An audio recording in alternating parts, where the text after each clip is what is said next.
Here is a 5-minute tutorial on how I made this painting. I started out with a magenta canvas, mainly because I had it on hand, but secondly, because I've been seeing some other artists use orange undertones and underpaintings in their work and then painting over there, and then some of the color kind of peeks through a little bit if they don't work in super thick layers. And I usually don't work in super thick layers. I usually work in thin layers of paint, so I thought if a little bit of pink peeked through, it would still look pretty nice.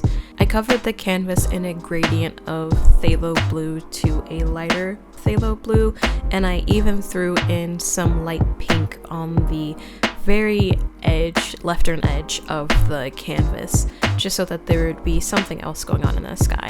And then I added in some very pink clouds, kind of fluffy, going in circular motions with the edge of my brush to get like a really nice round look. And then once I liked how fluffy they were looking, I started making those same fluffy shapes where the water reflection would be. It was at this point where I realized that I needed to work with the sky and the reflection at the same time, because remembering how I made one shape in the sky and then doing that shape in the reflection was a little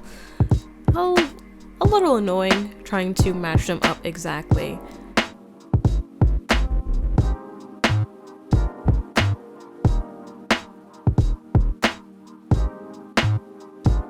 And so when I go and start making the mountain, once I have the shape of the mountain, then I start going and doing the exact details in the reflection. And I'm flipping the canvas over right here, trying to get that point of the mountain top the same above water and in the water as well.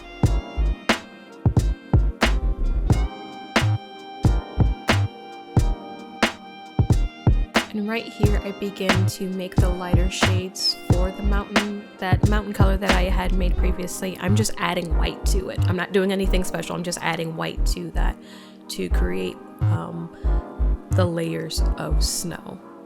And when I make a stroke on one part of the mountain, I do that same thing in the reflection so that I don't have that annoyance that I had with the cloud shapes. I make one or two strokes, and then I flip the canvas around and make those strokes. That way I don't have to think about later, like, oh, how did I do this, or how did I have the brush angled? I'm just doing it right away. And that's the advantage of working with a smaller canvas. Sometimes there's not a whole lot of real estate, not a whole lot of space going on, so you can work on things very quickly.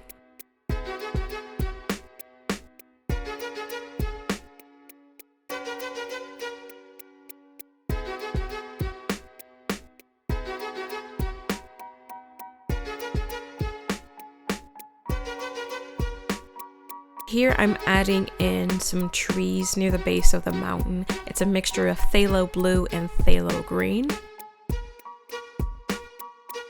And when I was working on the tree line, I decided that I wanted to make a blue gloss kind of to go over the reflection. So it's just phthalo blue, and I thinned it down a lot. It's probably like 20% paint and 80% water, and I just did that over the reflection so that it would have a slightly different tint than the actual mountain in a tree line would have.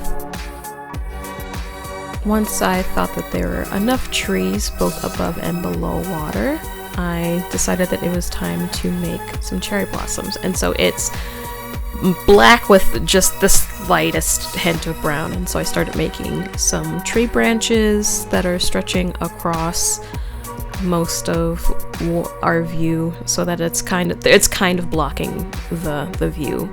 And I just dabbled between different shades of pinks and magentas and reds, and with a round tip brush to just kind of get some circular petals in there.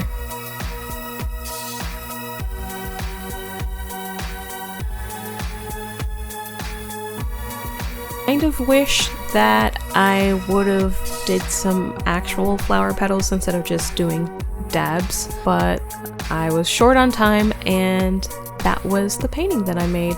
So yeah, I hope you guys enjoyed this short tutorial.